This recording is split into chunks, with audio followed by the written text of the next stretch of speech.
Bismillahirrahmanirrahim. Assalamualaikum warahmatullahi wabarakatuh. Waalaikumsalam. Kembali lagi bersama kita di podcast Unikaltar bersama saya Didi Adriansa. Pada kali ini kita kedatangan seorang narasumber, ya, sesuai dengan janji kita sebelumnya. Kita akan mendatangkan narasumber yang tentunya terkait dengan tema yang akan kita bahas bersama. Nah, karena janji kita sebelumnya adalah kita akan mengundang semua paslon, khusus untuk calon gubernur dan wakil gubernur Provinsi Kalimantan Utara. Nah, kali ini yang sudah hadir di hadapan kita bersama kita adalah perwakilan dari paslon nomor urut 3. Nomor urut 3 ini adalah Pak Jansen dan Pak Suratno. Kemudian yang hadir ini adalah juru bicara, ya, jubir. Sekretaris. Oh, sekretaris, Ya. Sekretaris tim, ya, Mas Darmadi. Atau ini sebenarnya kalau beliau ini sudah cukup lama saya kenal. Dulu sempat saya di KNPI dulu, ya, tapi walaupun tidak lama karena beliau ini ibaratnya tokoh pemuda di KNPI yang cukup berpengalaman. Kemudian juga sekretaris partai P3, ya, P3 sampai saat ini. Nah, juga sekaligus sekretaris tim pemenangan paslon nomor urut 3. Baik, Mas Darmadi, kita tahu bahwa Kalimantan Utara ini adalah satu provinsi yang cukup muda, usianya kurang lebih 12-13 tahun, ya. Nah, dari usia itu tentunya banyak hal yang harus kita lakukan, banyak hal yang harus kita buat, mengingat potensi yang dimiliki oleh Kalimantan Utara ini sangat banyak dan butuh penanganan yang serius. Dengan kurang lebih luasan Kalimantan Utara ini kalau tidak salah sekitar 75.000, ya, 75.000 km persegi. Ya. Dan letak geografisnya juga sangat strategis, berbatasan langsung dengan negara Malaysia dengan kalau tidak salah panjang perbatasan, garis perbatasan sekitar 1.400 lah, 1.400 km panjangnya. Nah, tentunya harus ada program yang komprehensif dalam 5 tahun yang akan datang. Nah, kita sudah menyimak kemarin pada debat pertama yang dilakukan minggu lalu kalau tidak salah. Nah, tentu dengan debat itu saya yakin masyarakat juga kurang puas karena waktunya yang terbatas, sehingga penyampaian program juga tidak terlalu terekspos gitu, ya. Oleh karena itu pada kesempatan ini di podcast Jurnal Unikaltar kita mencoba untuk memberikan kesempatan kepada semua paslon untuk menjelaskan lagi lebih detail, lebih komprehensif tentang visi dan misi yang akan diusung oleh masing-masing paslon, terutama untuk paslon 3. Saya sudah mendapatkan visi dan misi dari paslon ketiga. Ini kalau kita bisa bacakan, visi dari calon gubernur nomor 3 adalah terwujudnya Kalimantan Utara yang mandiri, berdaya saing, maju dan sejahtera. Ya. Nah, sebelum kita lebih jauh mungkin kami perlu juga mendengar dari paslon 3 melalui Mas Darmadi. Visi ini ada filosofinya enggak, atau ada yang mendasari enggak, sehingga visi ini harus diangkat untuk 5 tahun yang akan datang.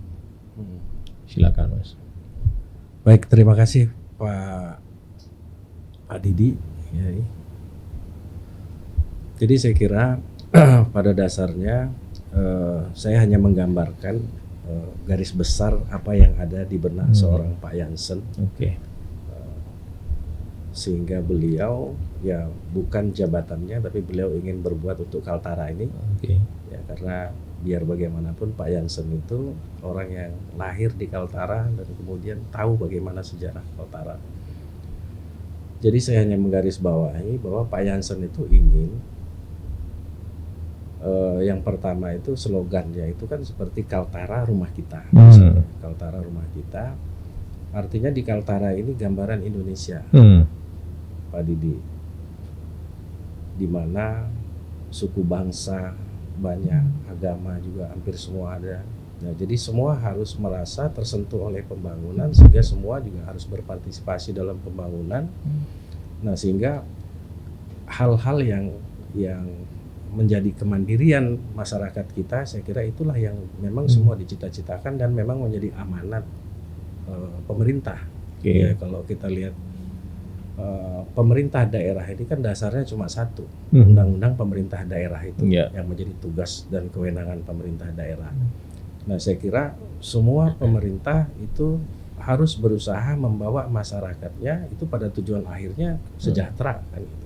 Tetapi untuk menuju sejahtera itu tentu ada tahapan-tahapan yang harus dikerjakan. Tidak mungkin kita ingin mencapai kesejahteraan itu ketika tahapan-tahapan mengarah ke sana itu tidak kita lakukan. Nah, kalau persoal visi misi, saya kira beliau sudah mendesain itu dalam bentuk bukan sebatas pemikiran, tapi sudah menuliskan semua gambaran yang ingin dicapai itu dalam sebuah buku. Ya, artinya terpilih atau tidaknya atau beliau tidak lagi menjadi gubernur ke depan, tetapi buku itu menjadi landasan pikir bagi siapapun. Untuk siapapun. Ya. Artinya konsep itu sudah dititipkan lah ya dengan siapapun. Konsep, ya. Konsep pemikiran seorang Pak Jansen itu boleh digunakan siapa saja. Oke. Nah, kira-kira begitu. Jadi kemandirian ini kan dari berbagai aspek.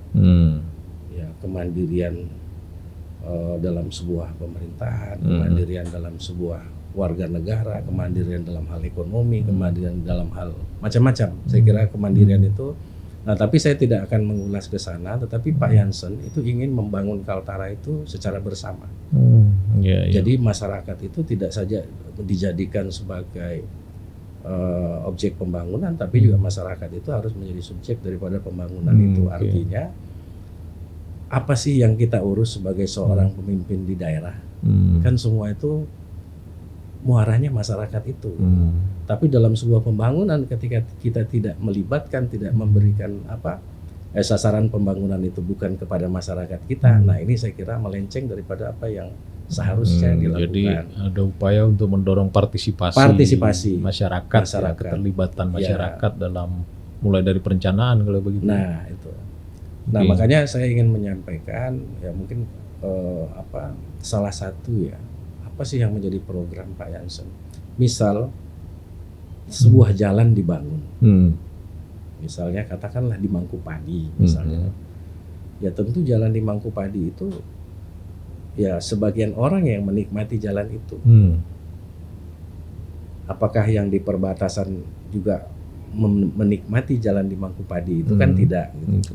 Demikian sebaliknya. Ketika sebuah jalan dibangun di perbatasan, mungkin yang menikmati atau merasakan manfaat daripada itu masyarakat di perbatasan. Tetapi masyarakat yang di pesisir mungkin tidak juga memanfaatkan jalan yang sudah dibuat. Oleh karena itu Pak Jansen dengan Pak Suratno itu lebih cenderung itu sebenarnya membangun manusia-manusianya. Nah, jadi sekecil apapun peran masyarakat itu dalam pembangunan itu yang ingin dicapai oleh Pak Jansen. Karena muaranya sebuah pemerintahan itu tidak lain adalah membawa masyarakat itu. Jadi hari ke hari, detik ke detik, orientasi kebijakan itu harus kepada masyarakat itu sendiri. Itu gambaran. Jadi kalau saya bisa tarik satu kalau disimpulkan mungkin belum sampai belum bisa disimpulkan ya, tapi setidaknya poin dari apa yang ingin dibangun oleh paslon nomor 3 Pak Jansen dan Pak Suratno ini lebih mengarah pada sumber daya manusia gitu ya. Pasti. Sederhananya begitu kan ya. Saya juga pernah dengar pemikiran, dan ini sebenarnya bisa kita lihat secara konkret di luaran begitu ya. Kalau kita bisa membandingkan beberapa negara di contohnya paling dekat di kita adalah Singapura, kemudian Belanda juga gitu ya, yang di Eropa. Termasuk ada beberapa negara yang sebenarnya sumber daya alamnya itu terbatas dan bahkan sangat minim. Nah, kalau kita berkaca pada Singapura saja, itu sumber daya alamnya terbatas, tapi dia punya kekuatan di sumber daya manusia. Dengan kekuatan sumber daya manusianya, kualitasnya, maka dia bisa menjadi satu negara yang memiliki perekonomian yang sangat kuat bahkan gitu kan. Itu mungkin apakah arah pembangunannya atau konsep pemikiran dari Pak Jansen itu ingin menduplikasi konsep di sana mungkin ya begitu. Ini kalau terjemahan dari saya begitu. Ya, jadi ya kalau kita bercontoh pada Singapura misalnya, Singapura itu tidak punya sumber daya alam yang saya kira sekaya kita ya. Kalimantan Utara ini bumi, laut itu rasa-rasanya lengkap semua lengkap, ada. semua ada. Nah, yang terpenting ke depan adalah kita sebagai daerah baru, ya tentu bagaimana kita mengelola kekayaan itu. Kekayaan itu tidak bagaimana kita kelola secara baik. Kalau memang 12 tahun usia Kaltara ini kita tidak mampu menyiapkan sumber daya manusia kita yang punya daya saing. Nggak usah jauh, saya kira saya diskusi dekat beliau misalnya hari ini beberapa proyek strategis nasional di zaman Pak Jokowi itu ada di kita. Ya, ada KIHI ya, ada KIPI, kemudian ada PLTA ya.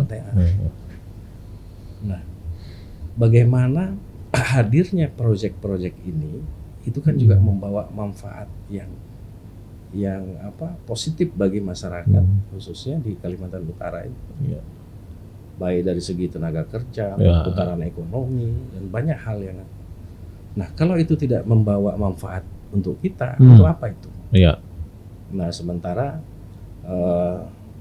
katakanlah beberapa pemerintah yang lalu misalnya banyak yang tidak konsen terhadap bagaimana melibatkan masyarakat di dalam pembangunan itu sendiri.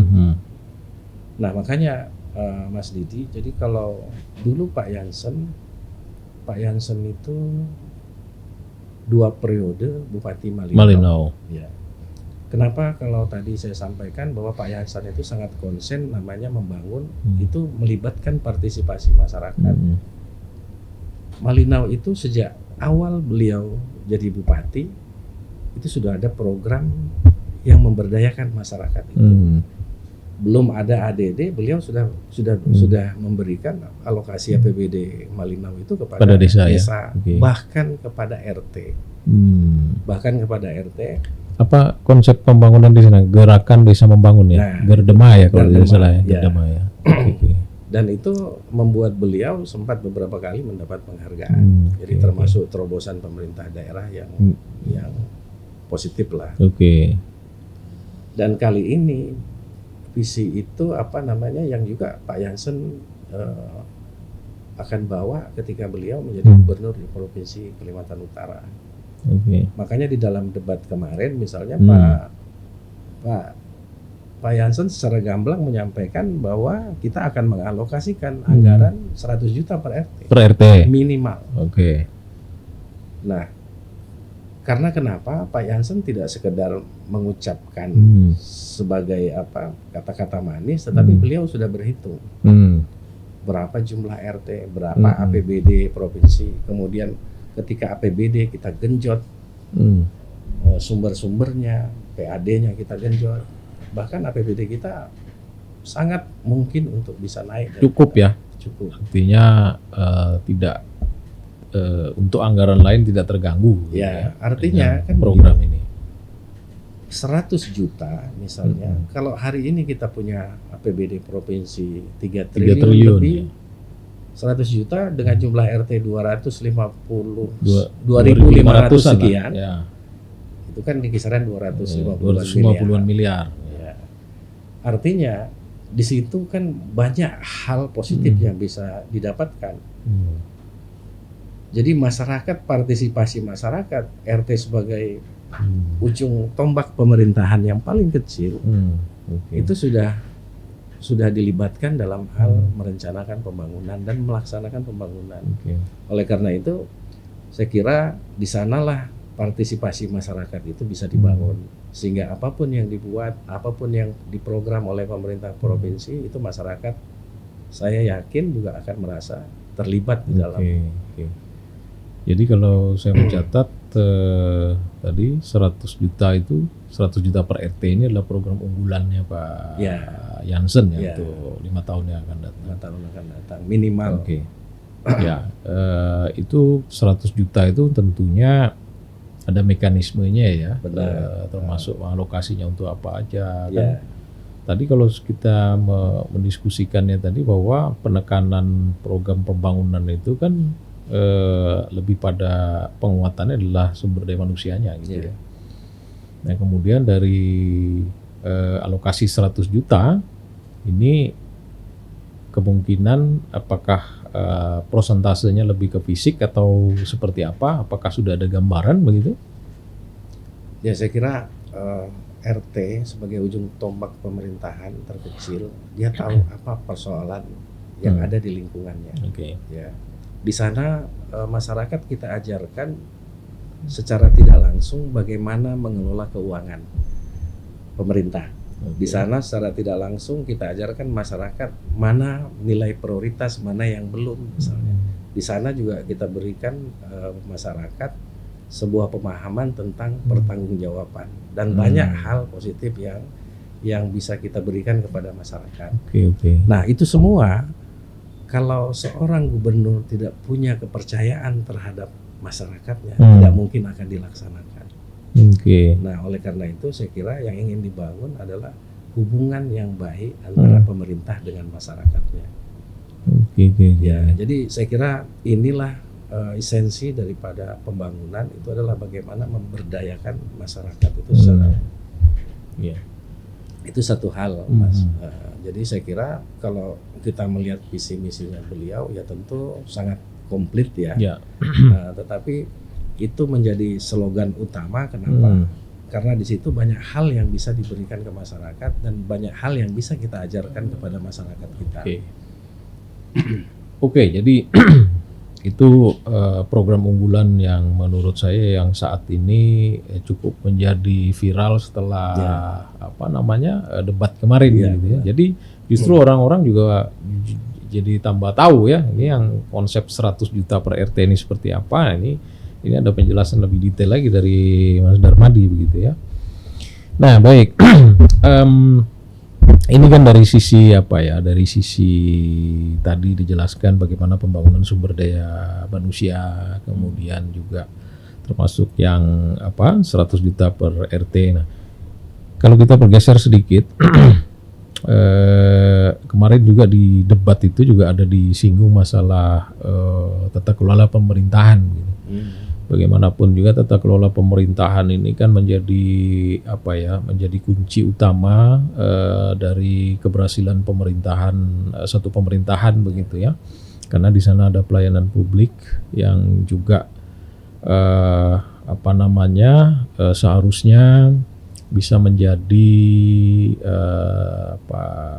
bagian yang tidak terpisahkan dari pemerintahan ini, sehingga program-program yang dirancang atau didesain oleh Pak Jansen dan Pak Suratno ini bisa sampai pada masyarakat. Nah, kembali bahwa tata kelola pemerintahan merupakan hal yang sangat penting. Nah, ini mungkin masyarakat juga pengen tahu tuh bagaimana ke depan Pak Jansen dan Pak Suratno ini mendesain tata kelola pemerintahan yang baik, yang efektif, efisien, kemudian transparan, dan juga mungkin bisa diakses oleh semua publik begitu. Nah, ini gimana gambaran ini? Ya, jadi kalau bicara pemerintahan kan sudah banyak peraturan yang mendasari bagaimana membangun sebuah pemerintahan. Yang jelas, yang perlu saya kira semua dipahami bahwa pemerintahan itu harus berjalan sebagaimana mestinya. Jadi ada satuan kerja, mulai dari yang terkecil sampai yang besar. Ada Pak Sekretaris, kemudian ada badan, ada dinas yang semua kemudian ada tim anggaran, baik pemerintah yang bekerja sama dengan DPRD misalnya, ada Baperjakan, ada segala macam. Nah itu semua kan dikerjakan berdasarkan aturan main yang sudah diamanatkan oleh peraturan pemerintah. Nah tinggal bagaimana memerankan semua yang ada di dalam satuan itu sebagaimana peran, tugas, dan fungsinya. Nah, selain tentu membangun sumber daya ASN-nya, saya kira tata kelola itu kan menata, mengelola. Nah, kalau itu sudah kita jalankan sebagaimana mestinya, di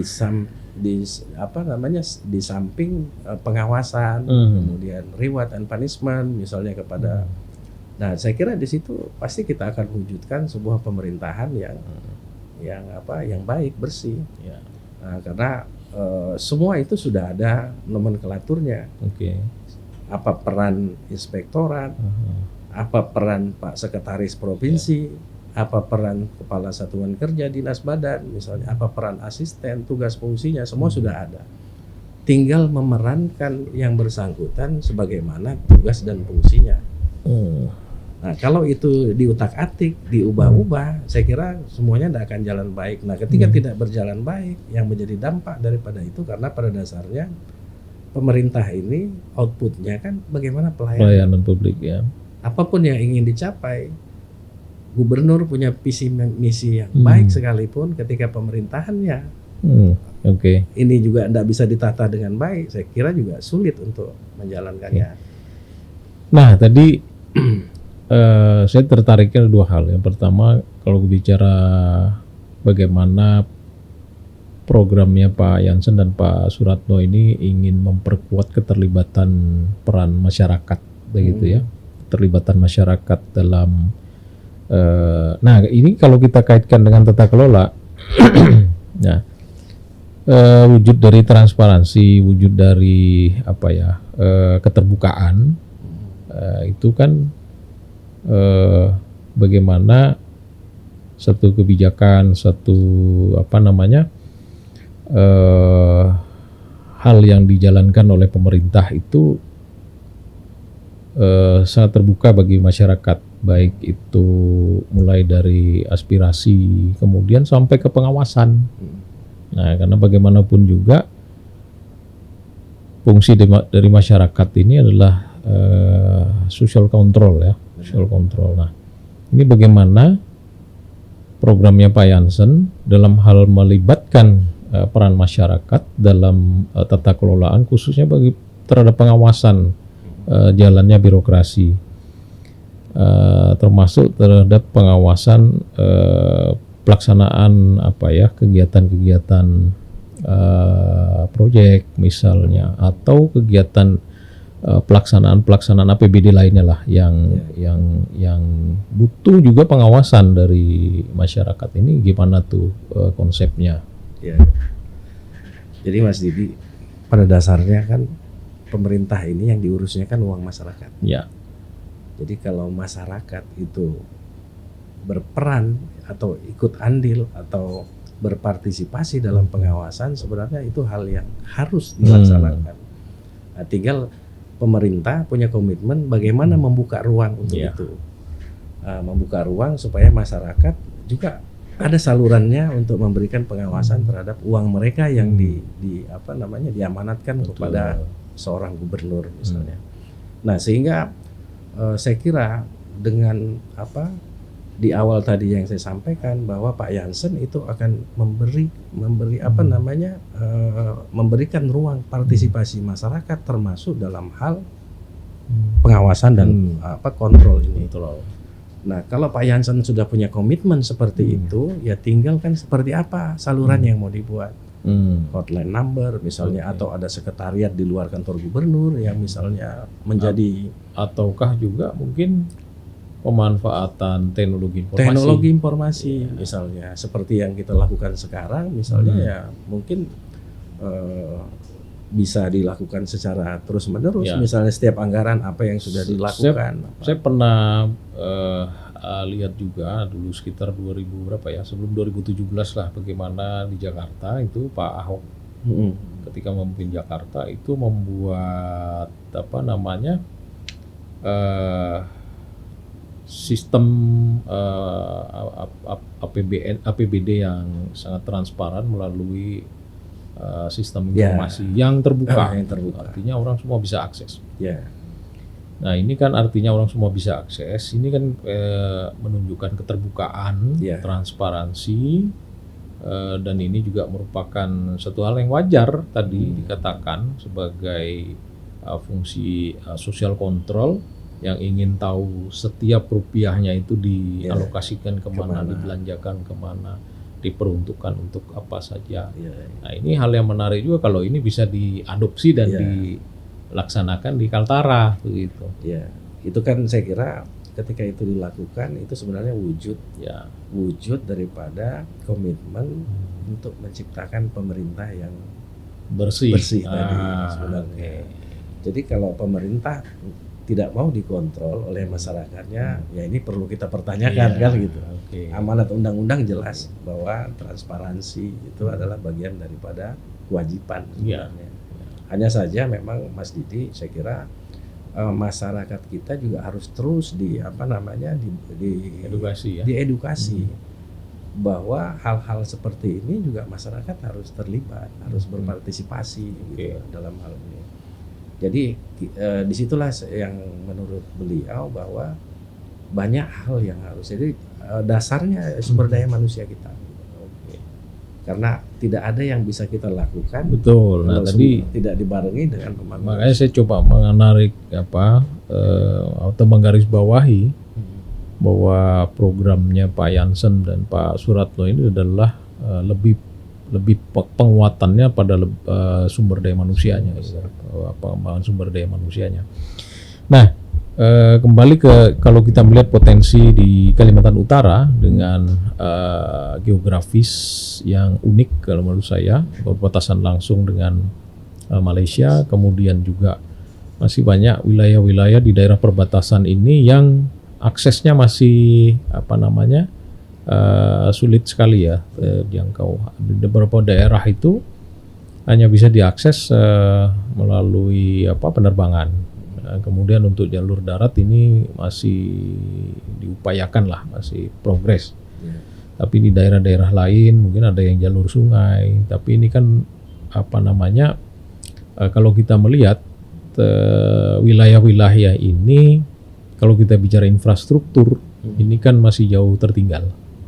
Nah, kita pahami nih kalau Pak Jansen kan memang 10 tahun di Malinau, dan juga di Malinau ada wilayah perbatasan. Nah, ini tentunya ada gagasan-gagasan yang mungkin bisa juga diaplikasikan di tingkat provinsi, karena tidak hanya di Malinau nanti ada perbatasan, di Nukan juga ada perbatasan. Kemudian kalau kita bicara isu wilayah pedalaman dan perbatasan, nah ini hal yang sangat penting juga, karena di sana ada warga-warga kita juga yang butuh perhatian yang sama dan butuh akses yang sama untuk masyarakat perkotaan. Nah, ini gimana nih Pak Jansen dan Pak Suratno untuk punya program khusus enggak terkait dengan masalah perbatasan dan wilayah pedalaman nih? Jadi terkait infrastruktur, saya kira seorang sosok leader ya, yang seperti Pak Jansen berangkat dari ASN, dari yang rendah sampai yang tinggi, kemudian jadi bupati. Nah, persoalan bagaimana membangun, saya kira ini kan terkait kreativitas saja sebenarnya. Katakanlah kalau bicara perbatasan itu tidak saja harus terpikirkan oleh seorang gubernur, tetapi juga kadang harus terpikirkan oleh seorang bupati, bahkan seorang kementerian, misalnya seorang presiden. Nah, tinggal di sini adalah bagaimana kreativitas seorang kepala daerah membangun hubungan-hubungan terhadap persoalan, untuk mencari solusi terhadap persoalan-persoalan yang dihadapi. Karena terus terang Mas Didi, saya kira kita paham ketertinggalan infrastruktur kita itu kan cukup jauh. Ya, jadi kalau kita dialokasikan APBD kita katakanlah di kisaran 3 triliun kurang lebih di sana, tentu dibutuhkan lama untuk kita mencari solusi terhadap infrastruktur perbatasan. Oleh karena itu diperlukan sinergitas sebenarnya. Sinergitas pemerintah provinsi ini kan, nah saya kira Pak Jansen paham sekali ini dalam persoalan ini. Hari ini balai jalan sudah ada di kita. Bahkan di balai itu sendiri itu setiap tahun sudah berapa triliun begitu, itu yang dianggarkan oleh kementerian, oleh APBN ke daerah Kalimantan Utara. Untuk akses ke perbatasan ya, daerah pedalaman ya. Ke pedalaman. Ya tinggal sebenarnya desain, rancangan, perencanaan mau seperti apa Kaltara itu. Saya kira kan di sini harus ada sinergitas antara pemerintah, mulai dari bupati, kemudian gubernurnya dan sampai ke pusat. Nah, makanya dalam hal ini Pak Jansen selalu selalu menyampaikan bahwa hubungan antara gubernur dan wakil gubernur, karena yang punya wilayah itu kan bupati. Gubernur ini hanya perpanjangan tangan pemerintah pusat. Yang punya wilayah, katakanlah perbatasan di Krayan, wilayahnya itu wilayah Malinau. Dan Nunukan. Kalau Krayan Nunukan, Nunukan. Nah, kalau bicara misalnya Pujungan itu Malinau misalnya. Nah, kalau bicara Sebatik, Kabupaten Nunukan. Siangan itu di Nunukan. Pemerintah provinsi itu di mana? Nah, oleh karena itu perlu dibangun hubungan yang harmonis, hubungan yang sinergis. Karena apa? Makanya kembali lagi nih Mas Didi, saya sampaikan bahwa Pak Jansen karena memahami ini, Pak Jansen itu salah satu yang ingin dilakukan Pak Jansen ketika terpilih, itu memberikan bantuan keuangan itu kepada pemerintah provinsi. Selain tadi ke Pak RT, itu termasuk ke pemerintah kabupaten kota. Kenapa? Satu yang punya wilayah itu mereka. Nah, jangan sampai terjadi justru hubungan gubernur sebagai perpanjangan pemerintah pusat dengan bupati-bupatinya justru bertolak belakang. Apa yang mau dibangun? Kira-kira tidak sinergis. Ya. Nah, jadi persoalan itu saya kira intinya bahwa seorang Pak Jansen pasti sudah mengerti, paham bagaimana caranya mengelola urusan-urusan itu. Nah, begini, kembali lagi ke potensi Kaltara. Kita ini kan berada di perbatasan. Ya. Nah, kalau kita melihat potensi dengan kita merupakan wilayah perbatasan, ini kalau kita bicara dari segi ekonomi, tentu kan potensi ekonomi ini cukup besar. Ada peluang untuk perdagangan, ekspor impor di sana, ya. Kemudian sumber daya alam kita, ya, baik itu dari perikanan, kemudian kelautan, perkebunan, kemudian maupun hasil-hasil alam yang lain. Nah, kalau kita melihat latar belakang Pak Jansen dan Pak Suratno, ini kan satu dari birokrasi, satu dari militer.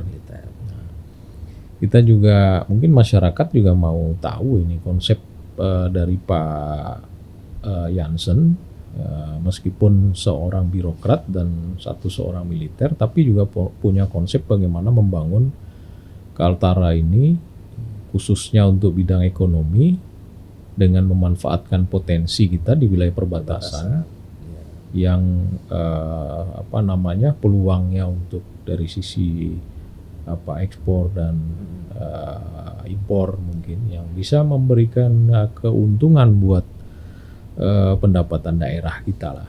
Nah, ini punya gambaran enggak dari Mas Darmadi? Jadi hal ini yang menurut Pak Jansen itu sering dilupakan. Ya, selain membangun manusia juga kita harus ada konsep-konsep bagaimana membangun ekonomi.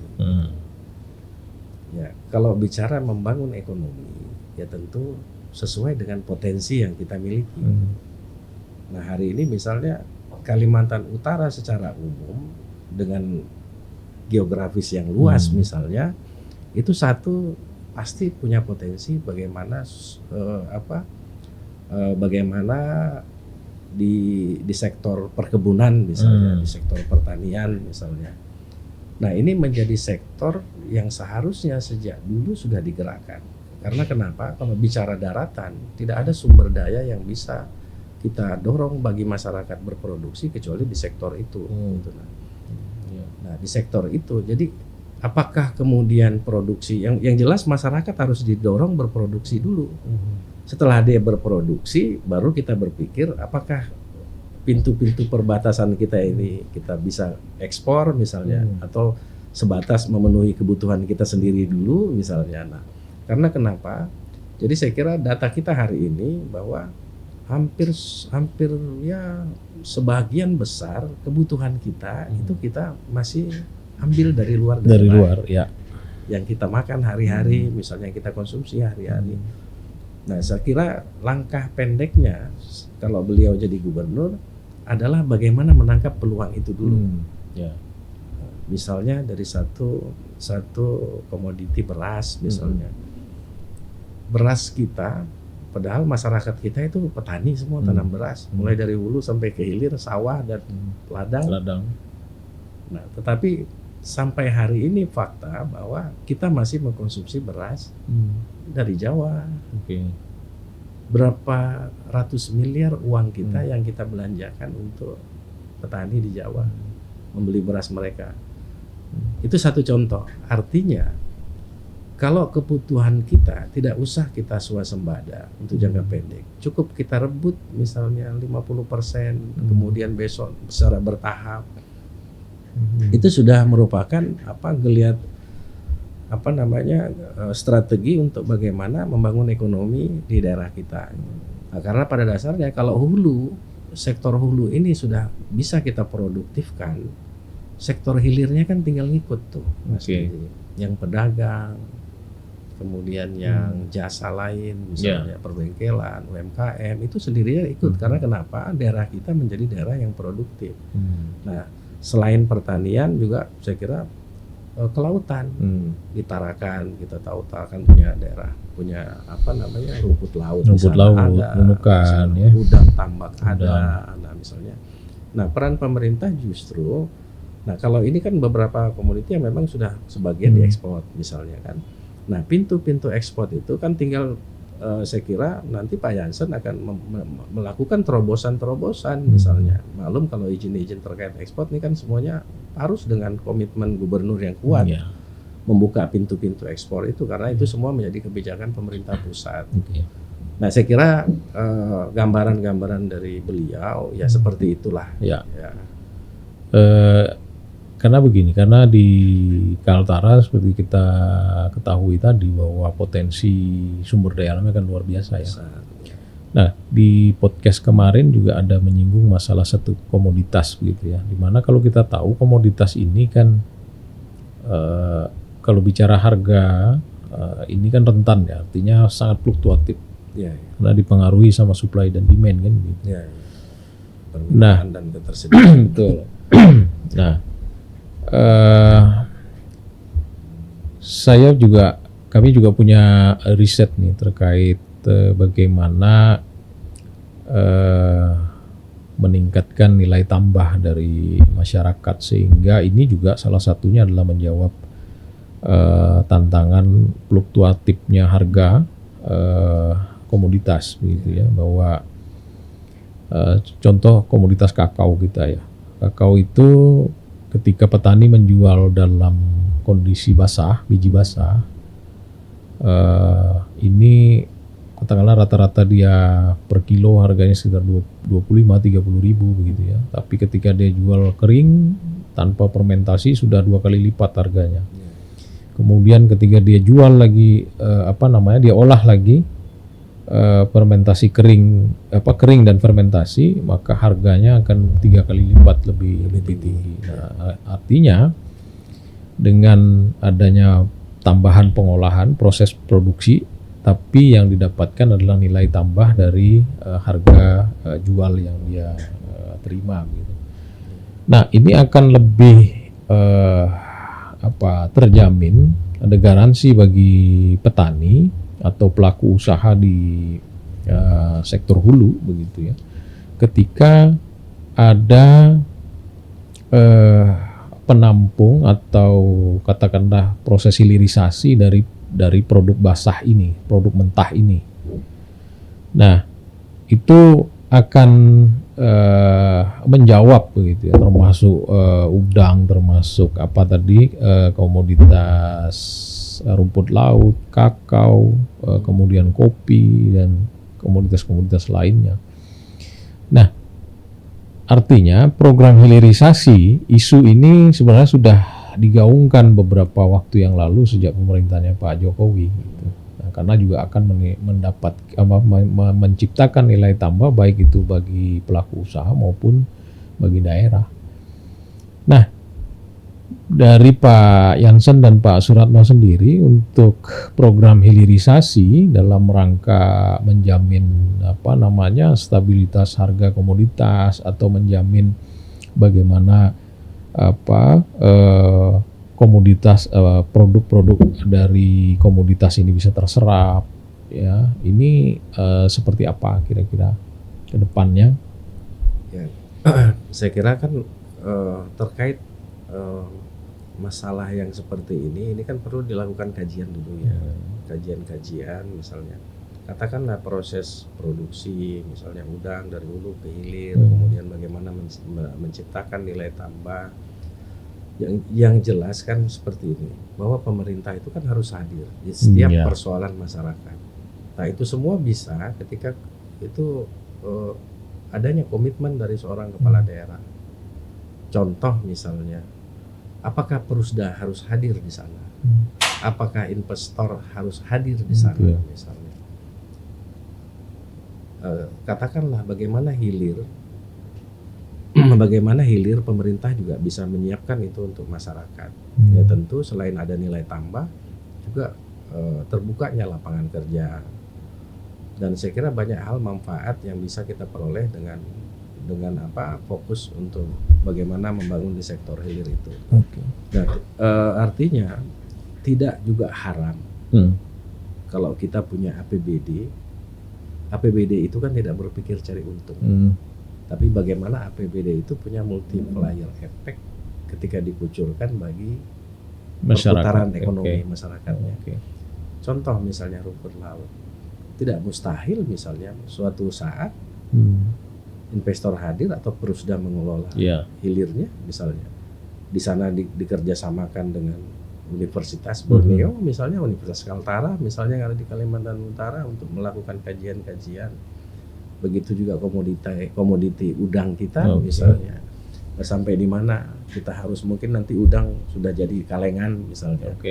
Nah, kemudian di sisi perkebunan misalnya kita punya kebun mandiri sawit contoh misalnya.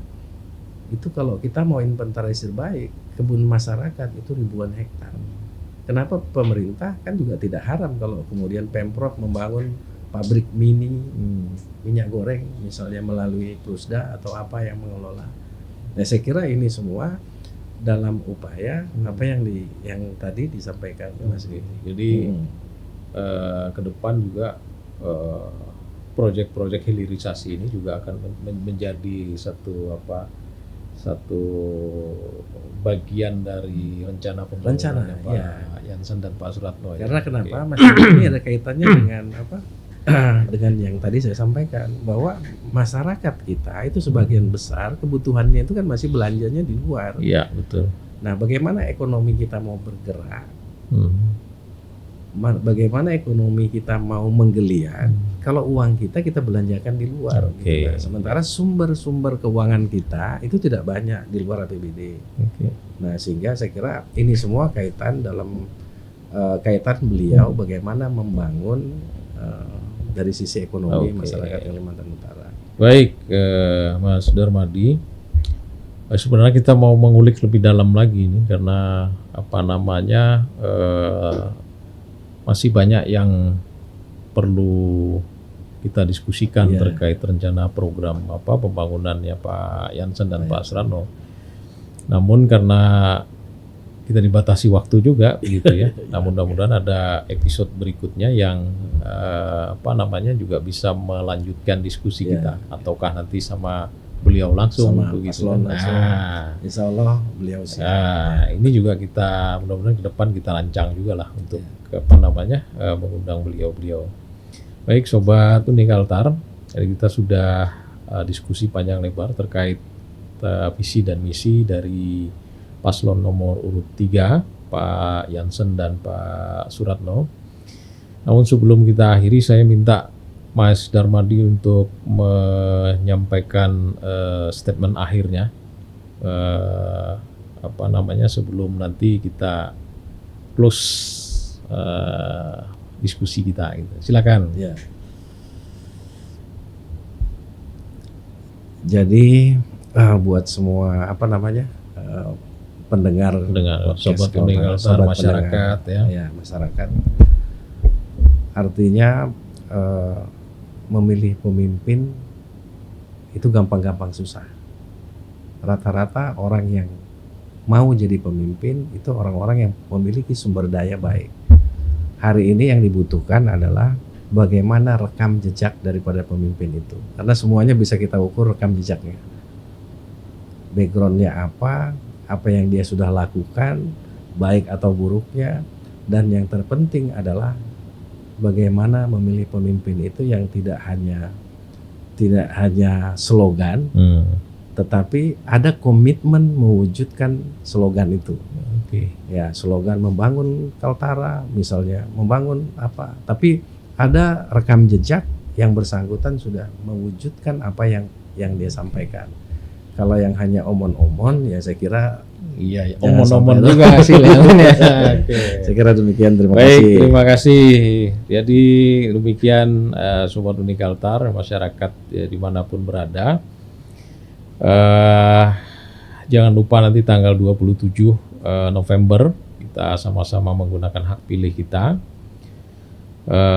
Jurnal Unikaltar telah menghadirkan semua pasangan calon untuk mengulas semua visi misi dan program-program dari masing-masing.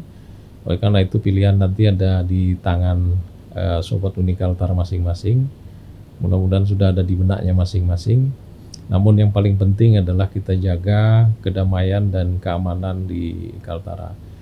Demikian, sebelum kita tutup ini kami punya slogan, Universitas Kaltara punya slogan, biar gaung kita sampai ke Nusantara gitu. Jadi slogan kita adalah Universitas Kaltara dari utara untuk Nusantara. Terima kasih Mas Darmadi, sampai ketemu lagi. Ya. Assalamualaikum warahmatullahi wabarakatuh. Amin. Waalaikumsalam warahmatullahi wabarakatuh.